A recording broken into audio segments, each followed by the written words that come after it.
وہاں موجود تھیں. اور پھر ایک خبر سامنے آتی ہے جی 2000 میں کہ ان کو وہاں سے جو ہے وہ گرفتار کر لیا گیا ہے. اب پھر ایک آ گیا کہ تحقیقات ہو رہی ہیں تو جو امریکن وہاں پر ایف بی آئی کے ایک تو ایف بی آئی کے اہلکار اور جو آفیشلز تھے امریکن، یہ کہا جاتا ہے کہ تحقیقات کے دوران انہوں نے کیا کیا جی کہ بندوق چھین لی. اب اس پہ کون یقین کر سکتا ہے؟ جب آپ سے انویسٹیگیشن ہو رہی ہوتی ہے تو اس وقت کتنا ڈر ہوتا ہے، کتنا خوف ہوتا ہے. تو کہا یہ جاتا ہے کہ ایف بی آئی اور آفیشلز دیگر جو ان سے تحقیقات کر رہے تھے تو انہوں نے یہ کیا کہ ان سے بندوق چھینی اور ان پہ گولیاں چلا دیں اور زخمی بھی ہوئے ہیں. کوئی زخمی سامنے نہیں لے کر آئے، کوئی زخمی پیش نہیں کیا گیا، جبکہ عافیہ صدیقی خود بھی زخمی ہوئی تھی اور پھر یوں ان کو 86 سال کی سزا سنا دی گئی تھی. یہ قوم کی بہن بیٹی جس کے ساتھ اس طرح کا سلوک ہو، اور آج آپ دیکھیں کہ موجودہ جو حکومت ہے اردلیوں کی، ان کی منافقت کا آپ لیول چیک کریں کہ انہوں نے کیا کیا. یہ ملک پر مسلط جو ڈفر الائنس ہے، جس طرح خان صاحب کہہ رہے ہیں، تو انہوں نے خان صاحب کے بگز میں یہ کیا ہے کہ عافیہ صدیقی پر پاکستان کے 20 سالہ اصولی موقف کو بھی انہوں نے بیچ ڈالا ہے. اور ابھی غیر قانونی جو ان کی سزا ہے اس کو قانونی قرار دے دیا اسحاق ڈار نے جی. اور پھر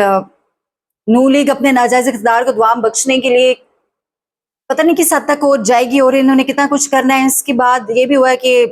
سیکرٹری آف اسٹیٹ جو امریکن سیکرٹری آف اسٹیٹ ہے مارکو روبیو، ان کے ساتھ اسحاق ڈار کی ملاقات بھی ہوئی ہے. میٹ ود پاکستانی ڈپٹی، انہوں نے ایک ٹویٹ کیا، deputy prime minister and foreign minister Ishaq Dar today to discuss expanding bilateral trade in enhancing collaboration in the critical mineral sector. I also thanked him for Pakistan partnership in countering terrorism and preserving regional stability. اب جو اس کا عام مدعا ہے، یہ American secretary of state خود tweet کر رہا ہے. تو اسحاق ڈار صاحب جی پہنچ گئے وہاں پر. اب پاکستان کی معدنیات کے اوپر نظر ہے اور اسی طرح سے قبائلی علاقے ہمارے اس وقت دہشت گردی کی لپیٹ میں ہیں. ڈالرز ملنے چاہیے، لوگوں کی زندگیوں کی کوئی پرواہ نہیں ہے، اور ان ڈالرز کے نام کے اوپر آپریشنز اور آپریشن میں بے گناہ پختونوں کا خون بہانا، جس طرح سے پہلے بھی 80,000 اور اس کے بعد ابھی تو آپ دیکھیں کہ 1.5-2 لاکھ کے قریب انہوں نے لوگوں کو، بچوں کو ڈرونز کے ذریعے مار دیا اور شہید کر دیا. اور ابھی جو ہے کوئی نیا جو آپریشن ہے شاید اس کی طرف یقیناً انہوں نے کرنا ہے کیونکہ معدنیات ان کو چاہیے. اور امریکہ کو تو یہی کہا جاتا ہے نا جی کہ آپ ہمیں پیسہ دیں، ڈالر دیں، ہمارے ملک میں بڑی دہشت گردی ہے، ادھر سے افغانستان سے آتی ہے، ادھر سے انڈیا سے آتی ہے. تو بات یہ ہے کہ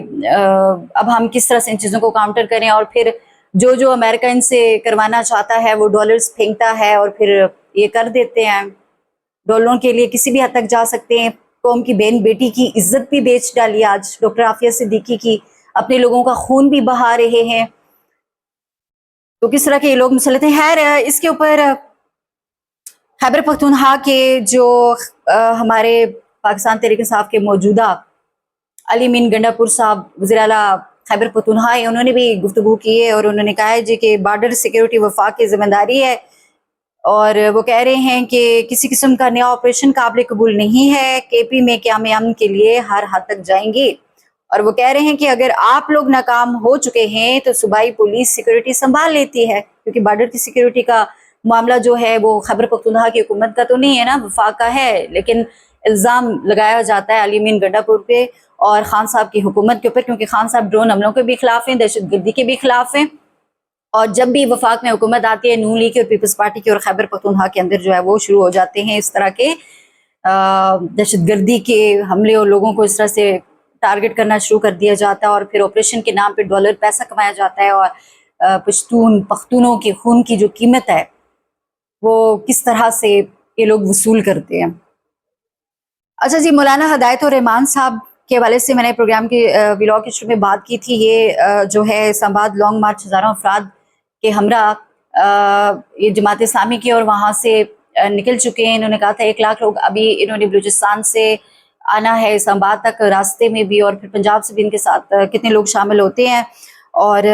ان کے میں آپ کو بتا دیتی ہوں کہ کیا مطالبات ہیں. تو یہ کہ لاپتہ افراد کا جو معاملہ ہے جبری گمشدگیوں کا، وہ کہتے ہیں کہ ان کو عدالتوں میں پیش کرو جی، سامنے لے کر آؤ، ایک کمیشن بناؤ، اگر کوئی مجرم ہے تو تحقیقات ہونی چاہیے. اور اس طرح سے جو ہے وہ جبری گمشدگیاں کسی صورت بھی قابل قبول نہیں ہیں. دوسری طرف بلوچ خواتین بھی اسلام آباد میں اس وقت بیٹھی ہوئی ہیں، اور دوسرا وہ یہ کہہ رہے ہیں کہ بھائی یہ جو ٹرولر مافیا ہے، یعنی کہ مقامی وہاں پہ جو ماہی گیر ہیں گوادر کے اندر سمندر سے جو مچھلیاں وغیرہ پکڑتے ہیں، تو اب ٹرولر جو جاتے ہیں تو وہ یہ کرتے ہیں کہ قبضہ کر لیتے ہیں وہاں پہ، ذرا معاشی لحاظ سے بھی مقامی لوگوں کو پھر نقصان ہوتا ہے، تو ان کا جو ہے ان کو روکا جائے، یہ بھی ایک ان کا مطالبہ ہے۔ اور پھر اسی طرح سے بلوچستان کے جو بارڈرز لگتے ہیں، جیسے چمن کا ہے، گوادر کا ہے، تفتان کے، ان بارڈرز کو کھولا جائے، اور وہاں پر جو لوگ بیٹھے ہوئے ہیں، آپ کو پتہ ہے کہ کون لوگ بیٹھے ہوئے ہیں اس وقت جو وہاں پر سیکیورٹی کے لیے، نام نہاد سیکیورٹی کے لیے بیٹھے ہوئے ہیں، اور یہ لوگوں سے پیسہ لیتے ہیں کوئی ٹیکس کی مد میں، اور کوئی بھتے کہتے ہیں بھتا ہے، لیکن یہ پیسہ کدھر جاتا ہے یہ آپ سب کو پتہ ہے، تو ان کو بھی روکا جائے، یہ بھی ان کا ایک بڑا مطالبہ ہے۔ اور جو ایک مفلوج ہے حکومت وہاں پر، مفلوج حکومت پیپلز پارٹی کی، جس کو لایا گیا ہے، جو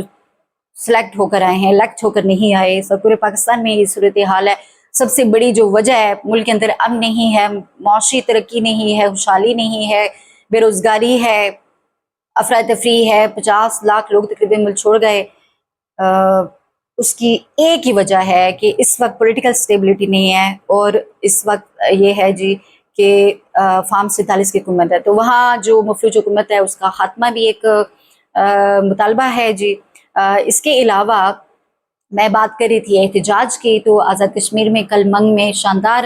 وہاں پر استقبال کیا گیا مہمانوں کا، دھرتی جو ہے وہ غازیوں کی ہے، شہیدوں کی ہے، اور کشمیریوں نے یہ پیغام دیا ہے۔ اس سے پہلے کوٹلی کا کنونشن، مظفر آباد کا کنونشن، کہ ہم سفیر کشمیر عمران خان کے ساتھ کھڑے تھے، اور ہمارا فیصلہ آج بھی عمران خان ہے اور کل بھی ہے انشاءاللہ۔ اور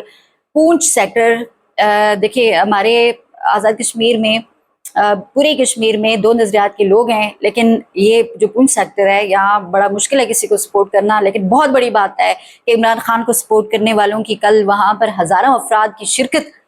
تو یہ مقتدر حلقوں کو بھی سوچنا ہوگا کہ آزاد کشمیر کے اندر آنے والے الیکشن میں کسی قسم کی کوئی بھی حماقت جو ہے وہ ٹھیک ثابت نہیں ہوگی۔ اس کے علاوہ جاتے جاتے آپ کو یہ بھی بتائیں کہ عوامی ایکشن کمیٹی جو آزاد کشمیر میں اس وقت سراپے احتجاج ہے عوامی حقوق کے لیے، اور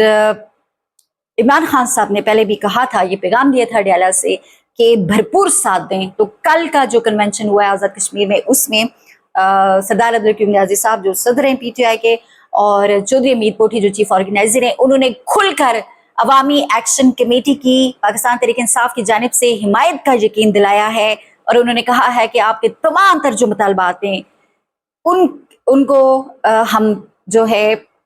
تسلیم کرتے ہیں، اور ہم چونکہ ذرا ہم حکومت میں تو نہیں ہیں لیکن ان مطالبات میں ہم آپ کے ساتھ کھڑے ہیں۔